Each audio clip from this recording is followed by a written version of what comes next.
ustedes van a conocer posiblemente. Hay muchos cursos sobre el tema y se dedican a hacer investigación con el diferencial.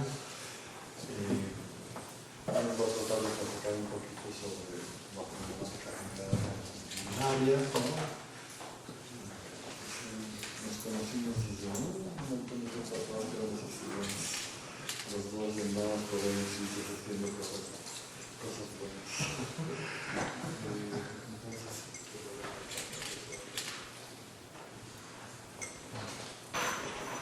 ¿Sí se oye esta cosa?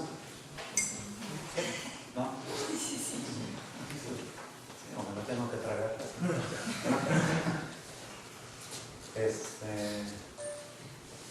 Sí, ya me distrajiste, ya ves. Creo que nos conocemos desde el 80 o por ahí. Bueno, también aparte. Lo conocemos desde hace un montón de tiempo. Bueno,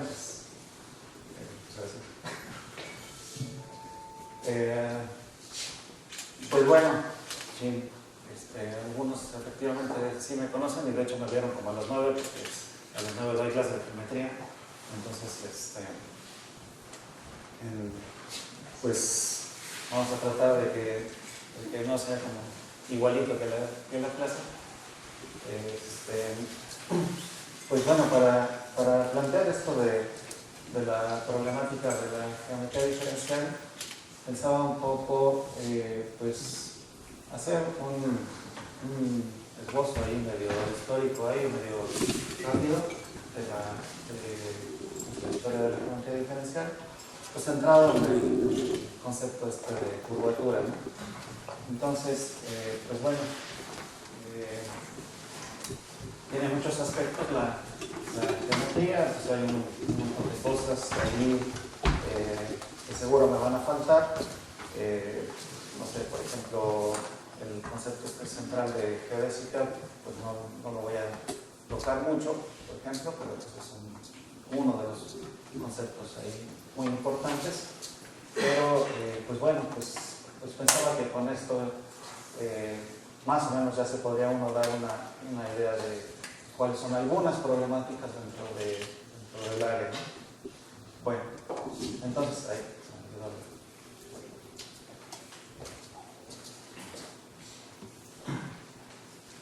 Y bueno, está claro que si hay comentarios o quejas o dudas de la tarea y eso, pues de una vez, ¿no? Ok. Bueno, entonces, pues me voy a ir pues bastante atrás primero, perdón, el plan de la plática, ¿no? Entonces, pues voy a como conocí a muchos de ustedes, los conozco, ¿no? Pues algunos ya saben, algunos ya conocen los conceptos estos de curvatura para superficies, para curvas, pero pues bueno, voy a hacer una especie de repaso rápido de esos conceptos a través, pues, digamos, de lo que se hizo en la historia. Y después pues voy a pasar a la parte esta de superficies y variedades abstractas, o como a mí me gusta decirles, variedades en el limbo, aunque creo que ya la iglesia creo que ya lo quitó, el limbo, pero pues ahí está todavía, ¿no? No quién sabe dónde está, pero ahí está. Y al final pues quería mencionar algunos teoremas de geometría diferencial, algunos no tan recientes, otros sí, pues bastante recientes, de hace 1 o 2 años, que pues me parecen interesantes como para señalar qué tipo de cosas se están haciendo actualmente. Bueno, entonces, pues bueno, voy a empezar con la curvatura de curvas planas. Y pues bueno, en este caso espero que no me salgan muy pixeladas las imágenes que obviamente me volé de internet, ¿no? ¿Sí? Entonces, pues como muchas historias, pues empezaremos con los griegos, ¿no? Pues bueno, Aristóteles, que está ahí platicando muy tranquilamente con Alejandro Magno, bueno, le está dando seguramente lecciones de geometría diferencial, ¿no? Pues decía que las curvas, pensamos ahorita nada más en el caso de las curvas planas, esas curvas se podían clasificar según sus movimientos, ¿sí? Entonces, bueno, la clasificación, por supuesto, era un tanto burda, ¿no? Y se decía que había tres tipos de movimientos. Uno, pues era el movimiento en línea recta, ¿sí? Otro era el movimiento circular, y el tercero, pues era de los otros, ¿sí? Entonces, esa era como su primera clasificación, pero pues como muchas cosas que estaban en germen en la ciencia griega, pues esa clasificación, aunque parezca muy burda, pues es esencial, ¿sí? O sea, tenemos cierto tipo de curvas que, digamos, en un lenguaje un poco más moderno, diríamos que su dirección no varía, que son las rectas en el plano, en este caso. Tenemos otras curvas, las circunferencias, tales que su dirección, digamos, va cambiando, pero va cambiando como de manera uniforme por todos lados. Y el tercer tipo, pues ahora sí que las curvas de las otras, pues esas tenemos que interpretar sus movimientos o su curvatura en términos, pues, de las otras dos. Entonces, pues bueno, ¿cómo se hace esta interpretación de la curvatura para curvas planas? Pues Apolonio, en su tratado de las cónicas, pues trae un montón de cosas, ¿no? Un montón de ideas, pero en uno de los libros, bueno, en la proposición 51, en 51 hasta 54, pues lo que hace es estudiar un problema geométrico que tiene que ver con la curvatura. Entonces, bueno, pues, como es un tratado sobre las cónicas, pues ahí está esta cónica. Y entonces lo que hace es que estudia la variación, bueno, estudia por ahí alguna de estas, son estas que están aquí, bueno, no todas, pero ponemos esta. Es una recta que es normal a la curva, ¿no? Entonces, bueno, yo no sé qué también dibujado está esto, pero el problema es el siguiente, ¿no? O digamos, ¿qué tienen que ver las rectas normales con la curvatura? Ah, bueno, pues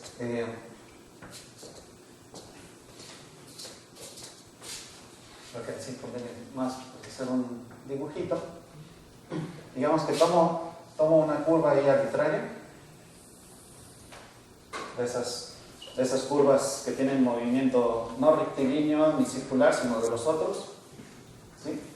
Y entonces, pues quiero fijarme en su movimiento o en su curvatura, pues cerca de un punto P, digamos, ¿no?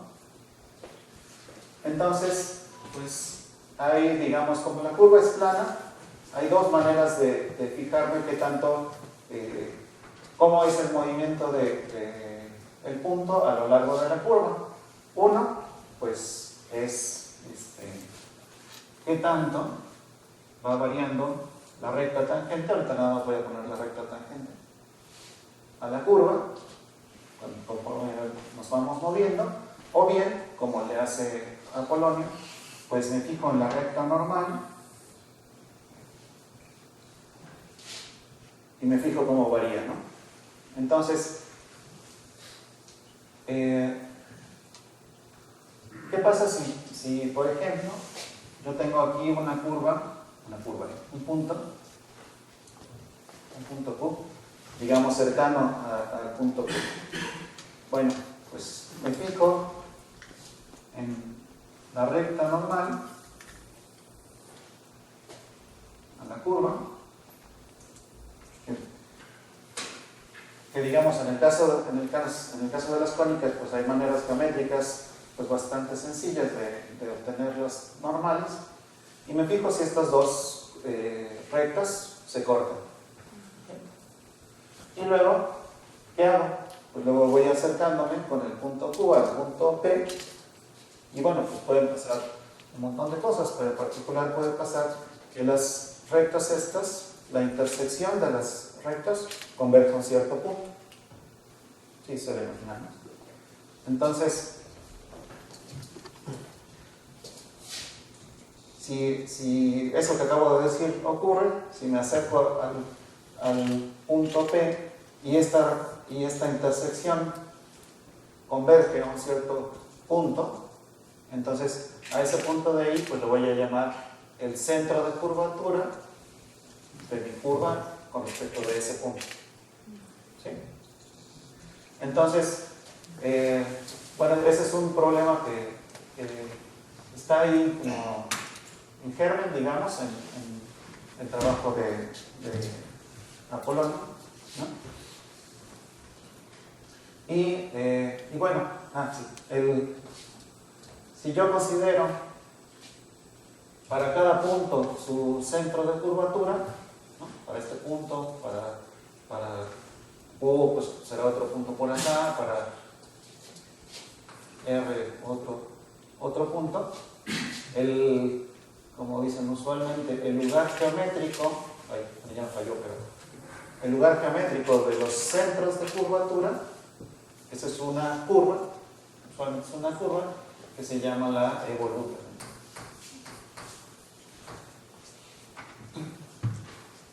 Entonces, pues hay así a lo largo de los años chorros y chorros y chorros de trabajos de estudio de la famosa evoluta, ¿no?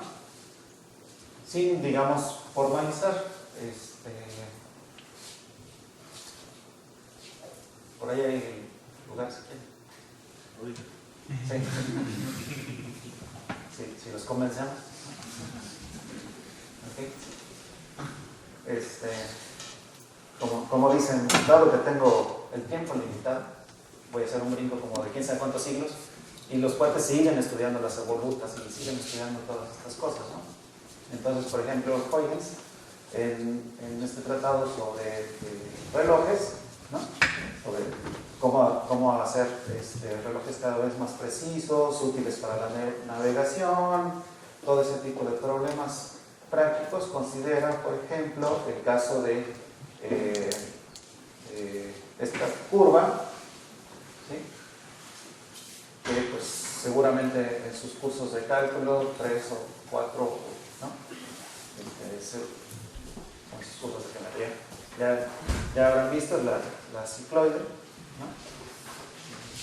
Entonces la cicloide es una curva tal que su evoluta, que está pintada acá, ¿no? Es nuevamente una cicloide, y entonces con esa curva, bueno, al menos teóricamente, Huygens construye un reloj tal que el periodo del péndulo que se dibujaría aquí, sí, más o menos se lo imaginan, no depende de la longitud de este.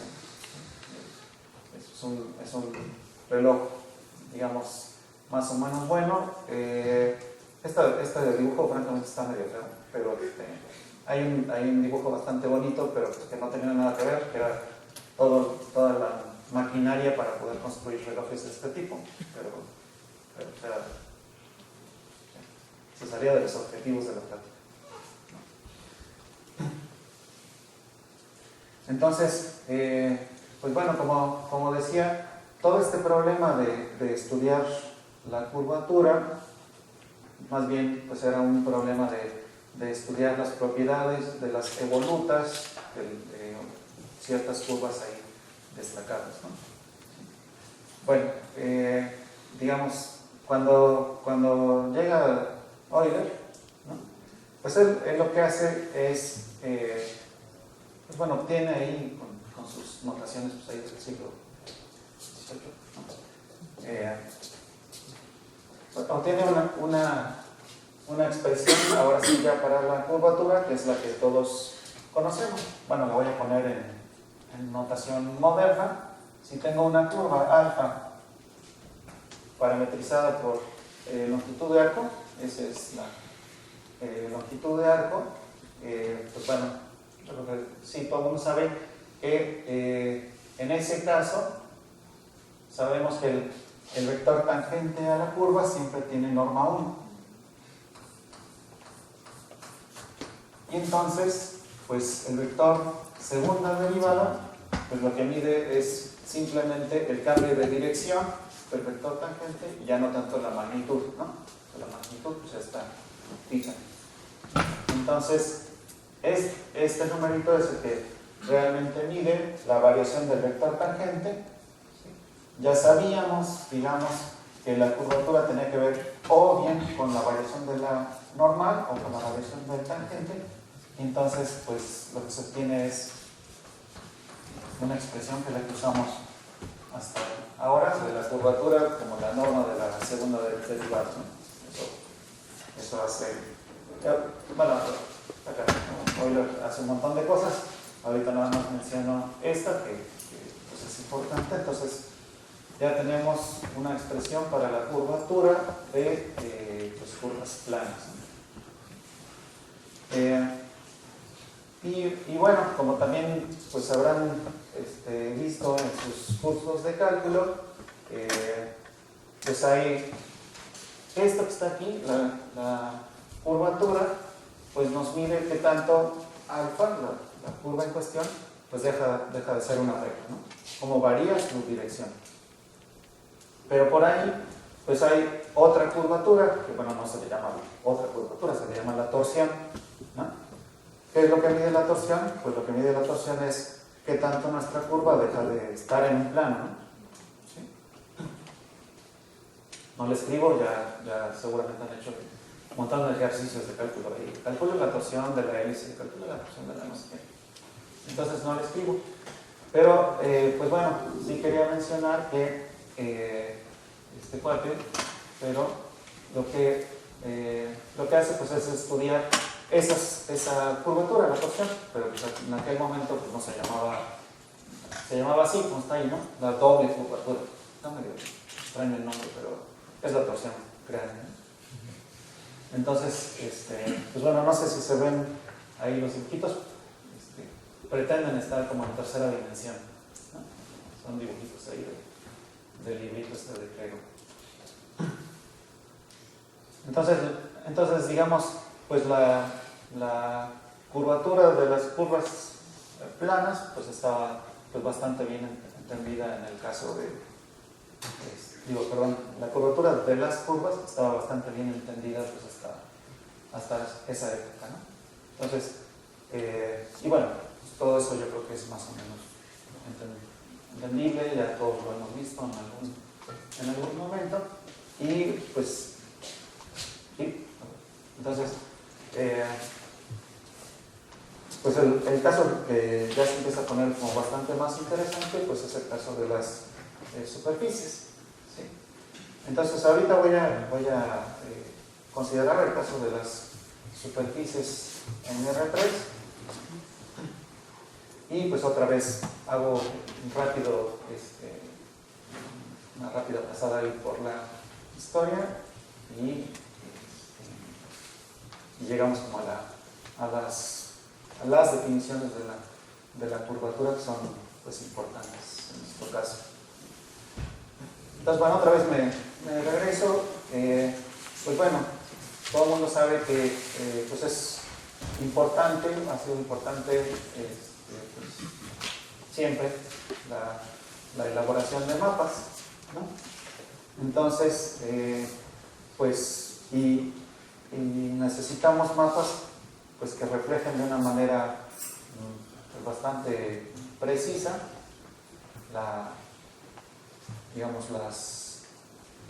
tratar de representar por ejemplo las distancias, ¿no? Entre dos puntos cualesquiera de lo que estamos representando, que pues, pensemos ahorita que es la Tierra y pues bueno, esa búsqueda de mapas precisos pues es pues, desde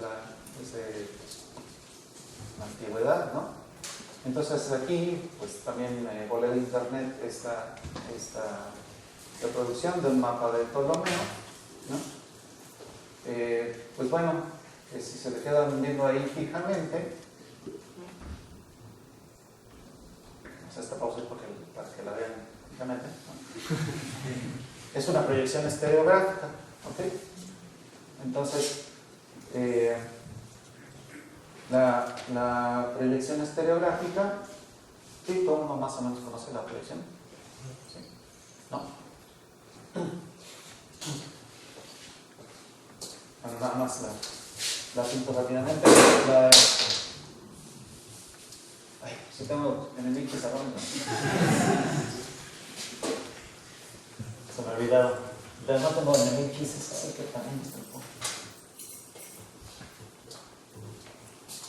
Yo estaba pensando, ching, ¿cómo le hago para ocupar toda esta bola de pizarrón? Entonces, nada más. Digamos, hay varias maneras de colocar los objetos, pero esencialmente la proyección estereográfica manda los puntos de la esfera en los puntos del plano. Entonces, pues bueno, hay pues varios. Ahorita para no complicarme,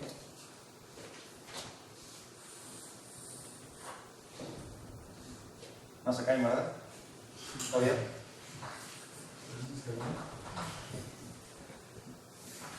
Para no complicarme, puedo pensar en lo siguiente. Puedo pensar en que la esfera, la Tierra, es tangente a este plano y pues simplemente para proyectar este punto sobre el plano, tomo la recta que pasa por un punto fijo, que puedo pensar que es el polo norte, prolongo hasta cortar al plano y entonces digo que este cuate es la proyección de este, ¿no? ¿Sí? Bueno, entonces esa es la proyección estereográfica y pues bueno, esa no respeta las distancias, de hecho pues se puede ver claramente ahí en el mapa, ¿no? Pero tiene una propiedad, pues, digamos, decente, que es una transformación conforme, ¿no? O sea, conforme, bueno, también más o menos todo el mundo sabe, pero quiere decir que si yo tomo dos curvas que se cortan formando un cierto ángulo y tomo sus imágenes, pues entonces eso me da unas curvas. Están todos choconizando.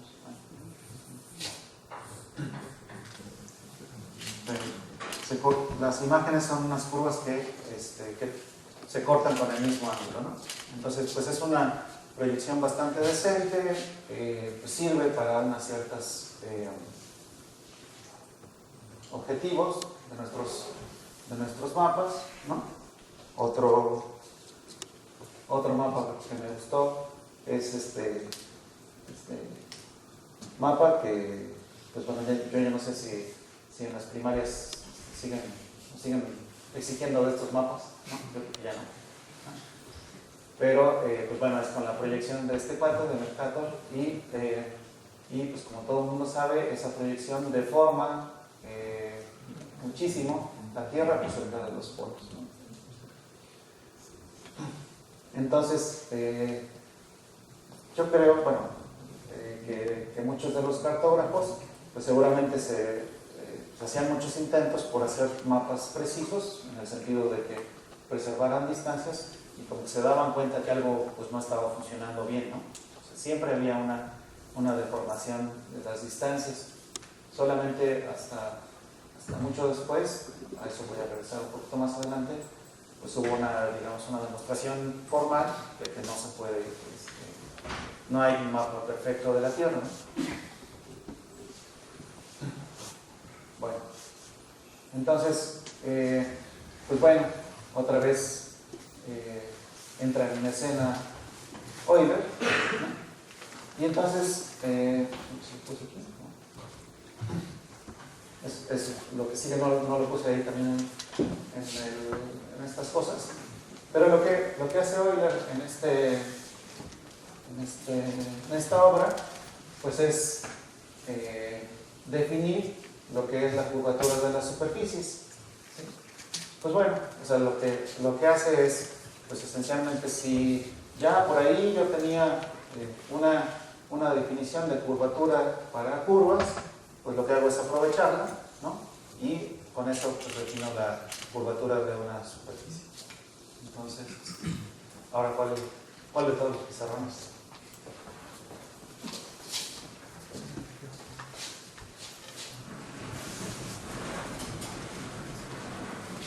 Supongo que ya todo el mundo ya le ha dicho aquí a la gente del instituto que este auditorio es una maravilla, ¿no? Bueno, entonces, ¿qué es lo que hace Euler para definir la curvatura de una superficie? Estamos en R3 todavía, no. Y, pues bueno, supongo que aquí nada más para fijar ideas, supongo que en toda la región que me interesa de la superficie yo tengo definido un vector normal.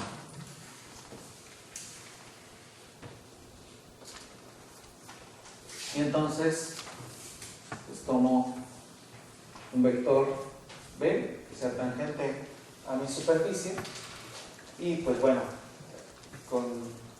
considero el plano generado por estos vectores y con eso corto de la superficie.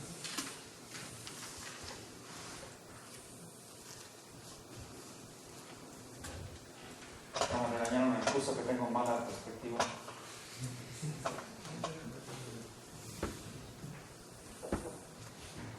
Bueno, en lo que yo me entretengo, saco de quicio todavía, ¿no?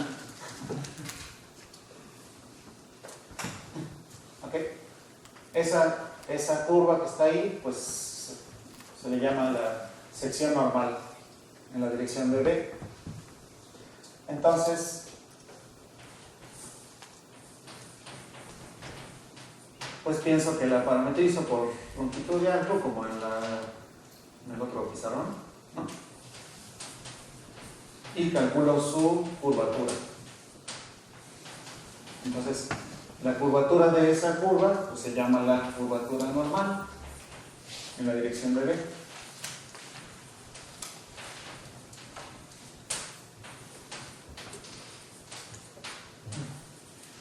Bueno, pues entonces una de las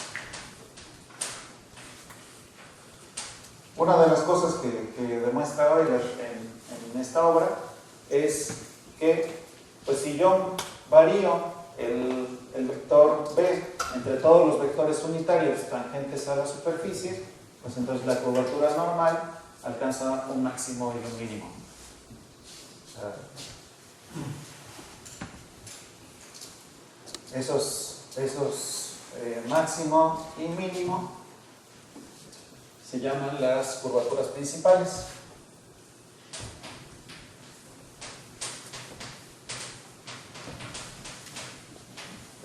De la superficie S en el punto en cuestión, ¿no?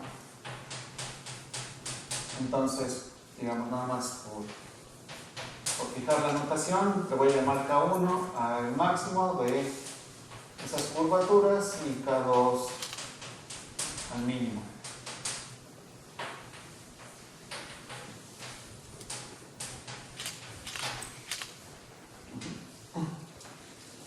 Bueno, entonces, pues ya con eso, ya digamos redujimos el problema de determinar la curvatura de una superficie, pues a determinar dos numeritos, ¿no? Esas curvaturas principales. Pero bueno, pues como ya les dije en el curso, uno quiere ser necio, ¿no? Y uno quiere que a fuerza la curvatura sea un solo número, ¿ok? Bueno, yo ya a estas alturas ya no soy con eso. Me interesan cosas con esas cosas, con esas funciones que están ahí, las curvaturas principales. Pero, pues bueno, déjenme hablar nada más rápidamente de dos necios que dicen un solo número, ¿no? Entonces uno de los necios, bueno, no necio, pero una de las personas que estudia un numerito que surge naturalmente, pues es Lagrange, ¿no? Él estudia, entre muchas otras cosas, esta expresión, el promedio de las curvaturas principales, que pues bueno, este número se llama la curvatura media. ¿Okay? Entonces, esta curvatura media pues es pues, bastante famosa, bastante conocida.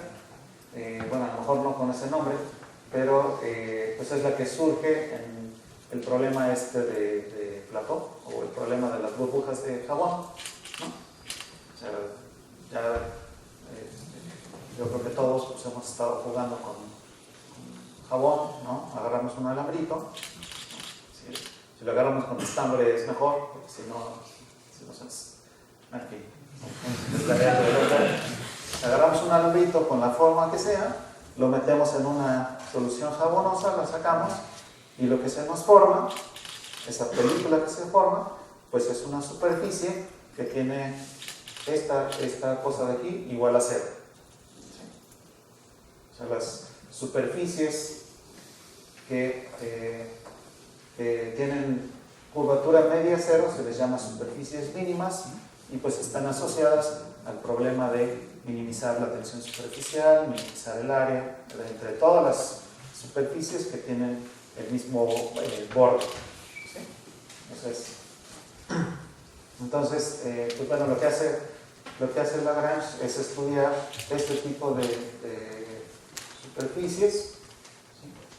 Por lo menos para un caso, digamos, particular guión general, ¿no? O sea, en aquella época muchas de las superficies eran consideradas como gráficas de funciones. Pues para esos casos Lagrange estudia el problema de minimización del área. Bueno, y la otra persona que estudia un solo numerito para la curvatura de una superficie, pues es Gauss, que pues bueno, él lo que estudia es el producto de las curvaturas principales. Este que está aquí, pues se conoce justamente como la curvatura gaussiana. Entonces, esta curvatura también está asociada a problemas variacionales, eso no me voy a meter, ¿sí? Pero, pues bueno, tiene unas interpretaciones geométricas también pues bastante buenas, bastante sencillas, que nos dan pie como a muchas conjeturas y demás. No voy a entrar en detalles, pero digamos, si tengo un punto donde esa curvatura gaussiana es positiva, pues esencialmente mi punto se ve como de la siguiente manera. La tengo, es toda mi superficie, al menos localmente, cae de un solo lado del plano tangente a la superficie, mientras que si tengo una superficie con curvatura negativa, pues esencialmente lo que tengo es como un punto silla. Un punto silla, como todo el mundo se acuerda, sería aquí. Si yo tomo el plano tangente a la superficie, entonces habrá puntos de la superficie que están de un lado del plano y otros puntos que están como del otro. El caso K igual a 0 es un poco más indefinido, pues ahí tenemos un chorro de cosas, de superficies. Por ejemplo, se puede mostrar que un cilindro tiene curvatura 0, un cono sin el vértice, un cono también tiene curvatura 0, el plano pues también tiene curvatura 0, y bueno, hay algunos casos degenerados. Entonces, pues bueno, lo que hace Gauss al estudiar este tipo de curvatura es que, pues bueno, se da cuenta de una propiedad que es un poco rara, ¿no? O sea, dicen ahí que en algún momento en una carta dice así como chin, me salió algo como que no me lo creo. Que es lo siguiente, de hecho pues todo el mundo le llamamos el teorema así como uyuyuy, ¿no? El teoremazo de Gauss, ¿no? ¿Sí? Lo puse como la traducción del inglés del no sé qué, más o menos, ¿no? Esa es, digamos, como una aproximación a la formulación general, a la formulación original, quise decir, ¿no? Entonces Gauss dice algo así como, si una superficie se desarrolla sobre otra, la curvatura no cambia, ¿no? Donde esto del desarrollo, pues simplemente quiere decir pues, que yo pues, transformo una superficie en otra sin hacer deformaciones, ¿sí? O sea, como en el caso del cilindro y del cono y estos, ¿no? que puedo ir de uno al otro sin estirar, etcétera, ese tipo de cosas, sin romper, ¿no? Entonces, pues este teorema es el que dice chin, pues no me lo creo. Bueno, dicen que dice, ¿no? Digo, Gauss era así como, sí, yo lo hice, ¿no? Entonces, por ejemplo, todos esos cuates que están ahí, esas tres superficies que pinté ahí, el cilindro, el cono y el plano, todas tienen curvatura idénticamente cero, ¿sí? Y bueno, ahí está claro que puedo desarrollar una en la otra, ¿no? Ahorita eso de desarrollar lo vamos a expresar de manera un poco más formal. Ay, me tengo que apurar, ¿verdad? ¿Cuántas horas tengo? Un cuarto de hora más o menos. Ok, bueno, ¿no? Entonces, ¿dónde estoy? Entonces así es como resolvieron Euler, Lagrange y muchos otros el problema de definir la curvatura de superficies en R3, ¿sí? Digamos, en una siguiente etapa, bueno, también es como muy de anécdota que Gauss le dice ahí a Riemann, ¿no? Le dice, oye Riemann, pues tienes que presentar un trabajo ante la Academia de Berlín, ¿no? Y pues bueno, el mecanismo es que se te dan 3 temas posibles, ¿no? Y el asesor, Gauss, ¿no? Decide cuál tema.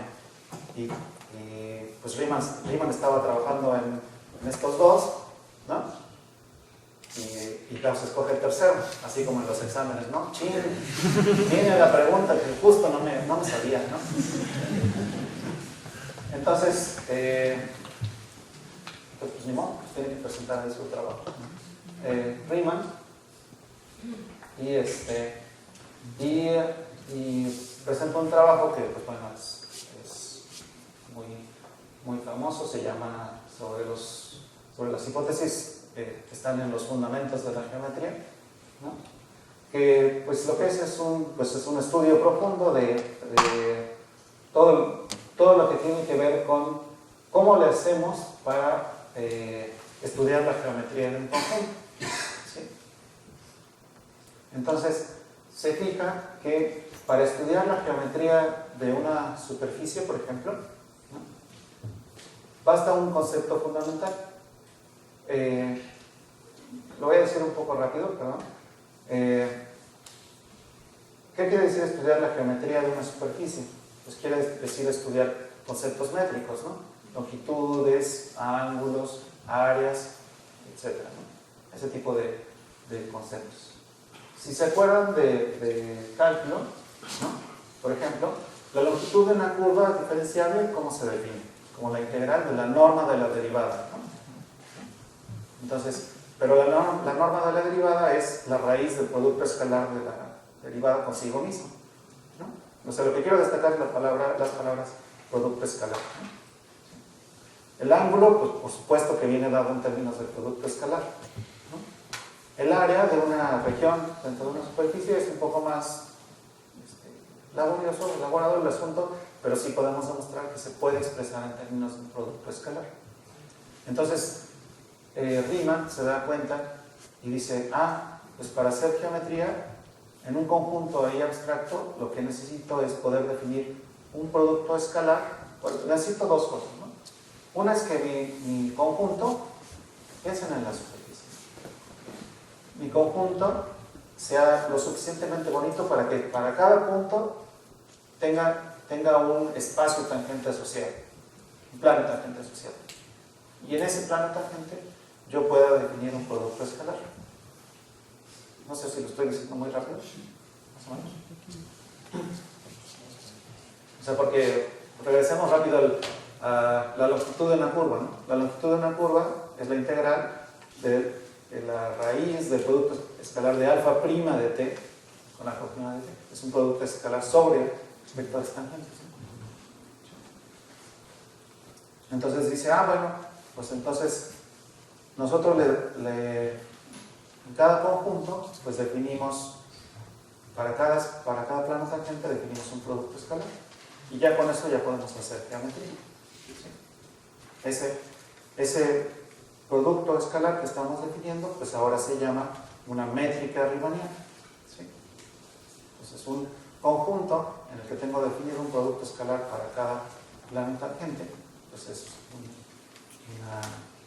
se le va a llamar una variedad riemanniana. Eso es eso es una de las cosas con las que contribuye el Riemann en ese trabajo, ¿sí? Aquí pongo pues rápidamente un ejemplo, ¿sí? O sea, me fijo en este conjunto que no es otra cosa más que el semiplano superior en R2, ¿sí? Y defino para cada punto XY, yo defino un producto escalar ahí exquisito, ¿no? En términos del producto escalar euclidiano, yo sé por lineal que si tengo un producto escalar y lo multiplico por una función positiva, pues eso me sigue dando un producto escalar. Aquí la cosa rara pues es que el producto escalar de dos vectores en este espacio pues va a depender del punto en el que estemos. ¿Sí? Entonces, este conjunto con esta métrica riemanniana pues es justamente el que se conoce como el plano hiperbólico. Aquí, bueno, digamos, lo puse como el semiplano superior. También hay una expresión similar para cuando estamos considerando el disco unitario, ¿no? Y pues bueno, ahí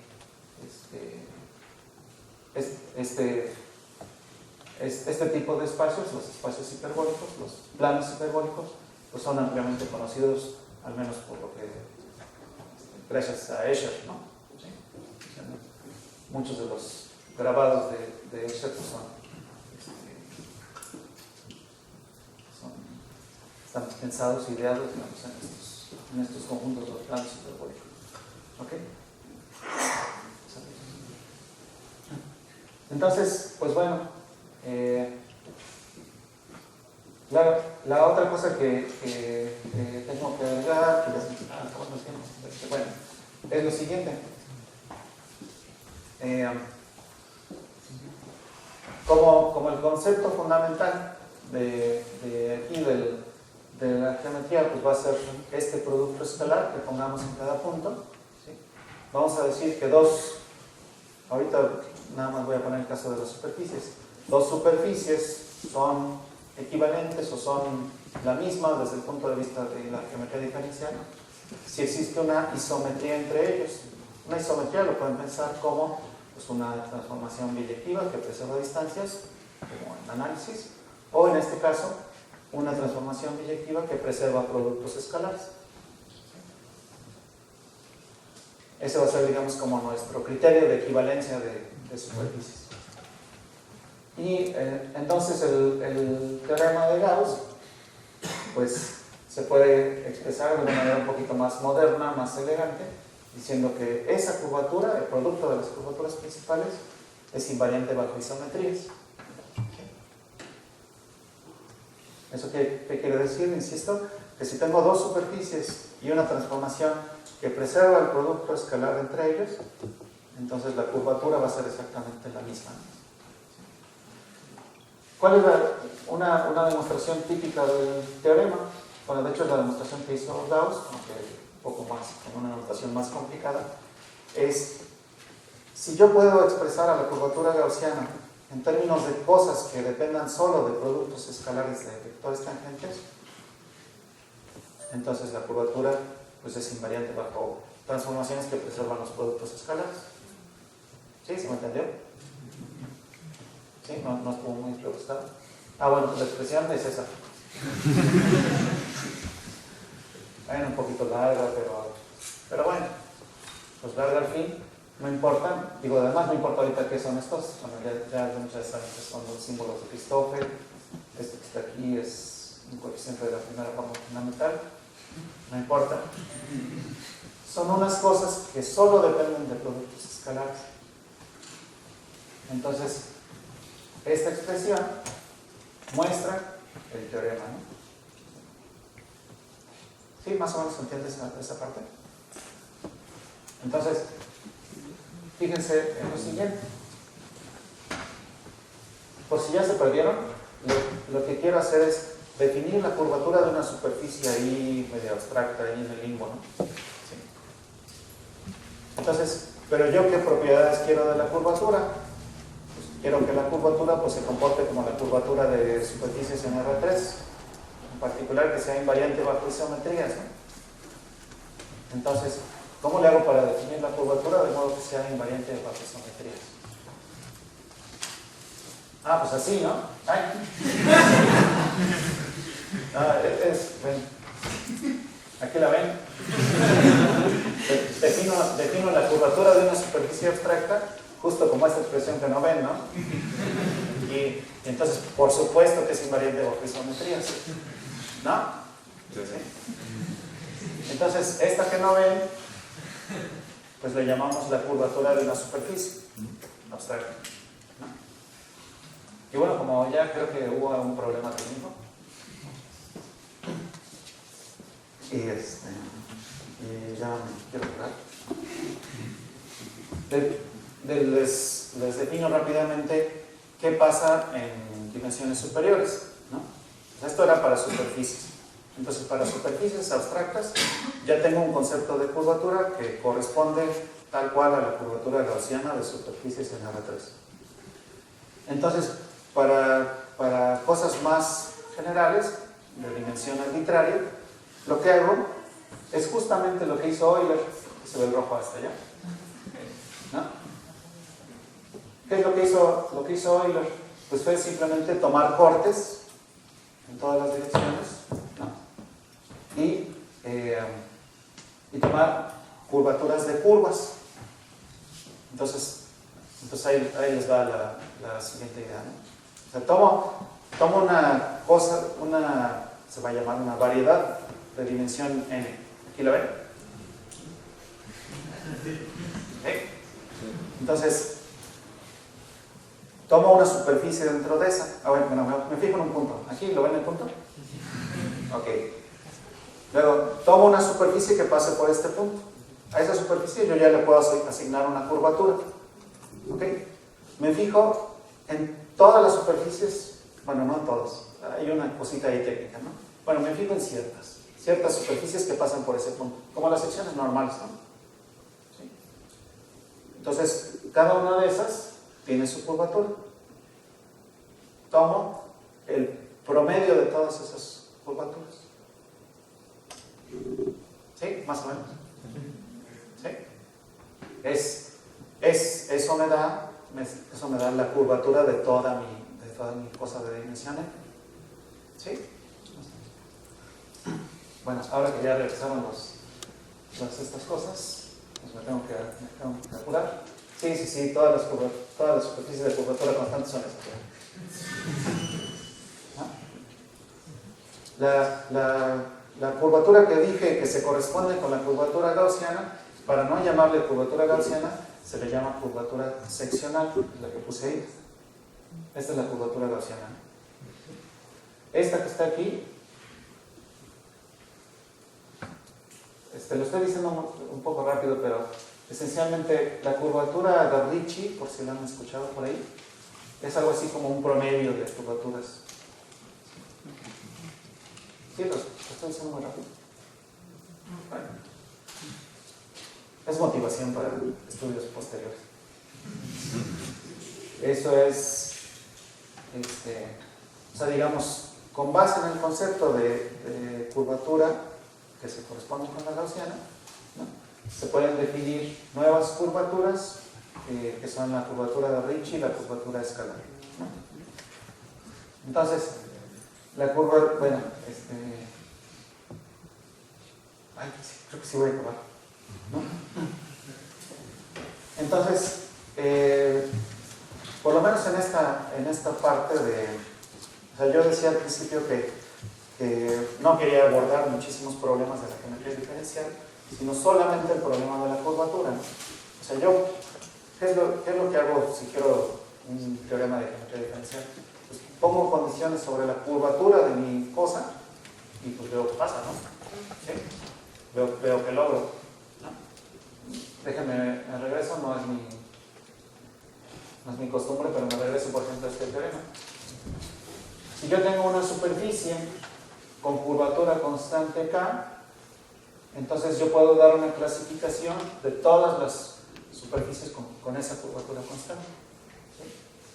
Aquí con unas hipótesis de más, pero esencialmente mis superficies son el plano hiperbólico, el euclidiano o la esfera. Ese tipo de teoremas son los que pues, nos interesan, ¿no? En geometría diferencial. Entonces quería poner rápidamente unos, ¿sí? Mejor pongo toda esta lista. Ahí pues cada quien puede leer entre su elección, ¿no? Esencialmente, bueno, ahorita los leo, claro, ¿no?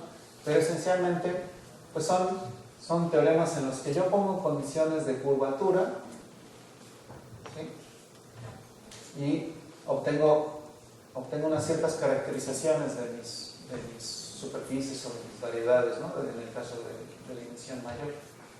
Entonces, las caracterizaciones pues, son de muy distintas formas. A veces consigo teoremas como este.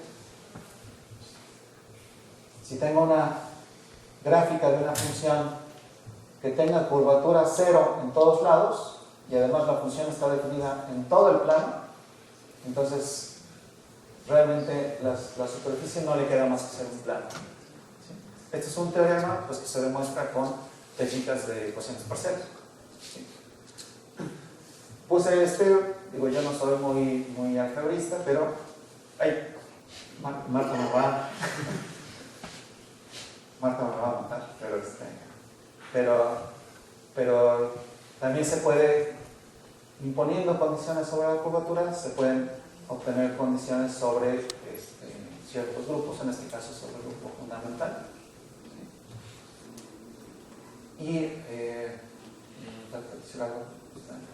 Y también podemos obtener, digamos, lo que se llama como teoremas de estructura. ¿Sí? Si tengo una variedad con este tipo de curvatura, con esa condición, entonces podemos descomponerla como un producto, ¿no? ¿Sí? Este lo puse porque digamos, en este producto, ¿sí? Esta variedad, este factor, pues tiene un nombre muy llamativo, ¿no? Una variedad con curvatura de Ricci no negativa tiene un alma, ¿no? El alma de una variedad. ¿No? Y bueno, pongo rápidamente, ¿no? Pues dos teoremas relativamente recientes. Uno pues es de Perelman, que por supuesto ha hecho un montonal de cosas aparte de demostrar la conjetura de Poincaré, ¿no? Bueno, yo debería decir así como anécdota rápida que hace unos 3 meses estuve platicando con un profesor húngaro y me dijo, no, esa demostración está mal, ¿no? Entonces, como fue así en una cena informal y no sé qué, al calor de las cervezas, yo mejor me alejé. Ya no me voy a poner a discutir si está bien o está mal la demostración de Perelman. Bueno, aquí este teorema, pues también es un teorema de estructura, ¿no? Tengo una variedad con curvatura excepcional no negativa, excepto, y tengo que garantizar que hay un punto que satisfaga que estrictamente es positiva, entonces mi variedad tiene que ser diframorfa a Rn. Pues es otro de los grandes teoremas de Feynman, ¿no? Y pues que es más reciente, es un teorema con condiciones sobre la curvatura media, ¿no? El promedio de las curvaturas principales. ¿Sí? Un toro inmerso en R3 pues es simplemente un toro y lo muevo, ¿no? Lo deformo de alguna manera. Entonces se satisface esta desigualdad. Esta desigualdad había sido conjeturada hace muchos años por Wilmot, ¿no? Y la igualdad vale solo si el toro el toro es de revolución. Este resultado fue demostrado por André y Fernando, ¿no? Es portugués y él es brasileño, claramente ahí se ve la playa, por ahí, ¿no? Es un teorema reciente y bueno, nada más lo menciono porque pues estamos como en la época en la que se dan así las medallas Fields y esas cosas, ¿no? Bueno, obviamente todos saben las anécdotas de Feynman, que no quiso recibirla, y pues mi gallo para esta ocasión pues era Fernando, ¿no? Fernando Márquez, es un cuate muy brillante, y bueno, sí saben que una de las medallas Fields fue otorgada a otro brasileño, Arthur Ávila, en sistemas dinámicos. Y pues bueno, lo bueno es que todavía este cuate tiene 30 y tantos años, 33. Ya con eso acabo, ya me viste feo, ¿no? O sea que todavía puede ser candidato a la medalla Fields para el próximo periodo. Entonces bueno, pues eso es así rápido algunas de las cosas que se hicieron, que se hacen en geometría diferencial, y ya me callo ya de esas son algunas referencias.